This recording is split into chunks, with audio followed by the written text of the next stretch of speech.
Hello and welcome to our video on the history of apartheid in South Africa. In this video, we will explore the origins, events, and legacy of one of the most infamous systems of racial segregation and oppression in modern history.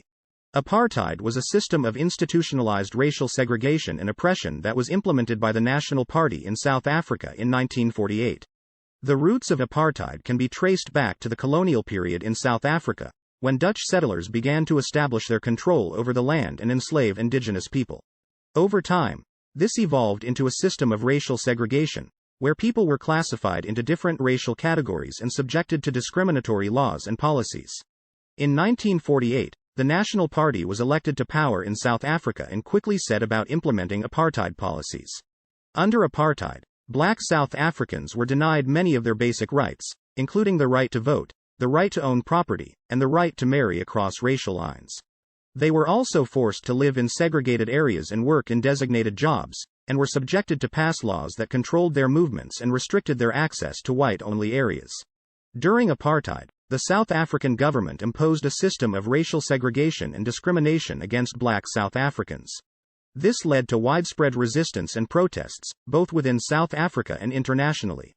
Some of the most notable forms of resistance included nonviolent protests and demonstrations.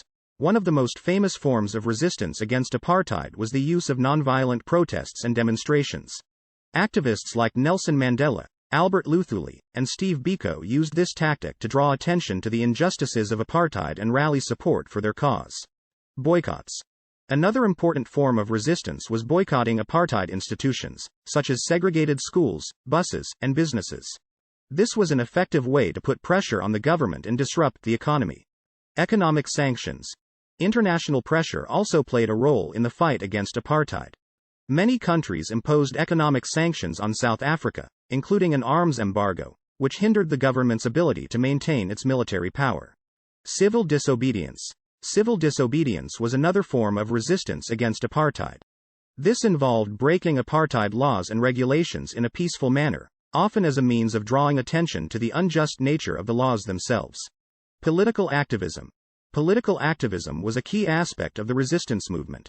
Anti-apartheid organizations and activists worked tirelessly to mobilize support and raise awareness about the atrocities of apartheid. The Sharpeville massacre took place on March 21, 1960, in the town of Sharpeville in South Africa. On that day, thousands of black South Africans gathered to protest against the pass laws, a system of apartheid legislation that restricted the movement of black people and required them to carry identification documents at all times.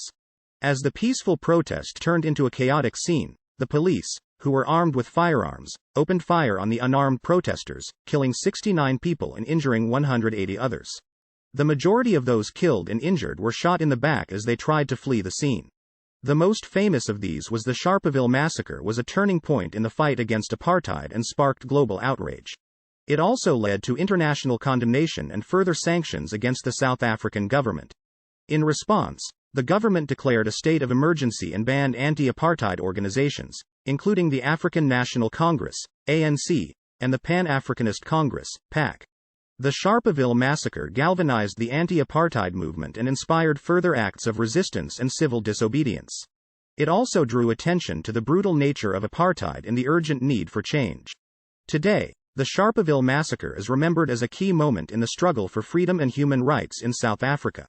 The end of apartheid came after decades of resistance and international pressure. In the 1980s, the anti-apartheid movement gained momentum, and the South African government came under increasing pressure to end the system. In 1990, Nelson Mandela was released from prison after 27 years, and negotiations between the government and the African National Congress began.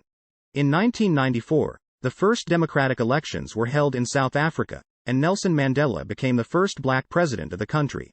In conclusion, apartheid was a dark period in South African history, marked by decades of racial segregation and oppression.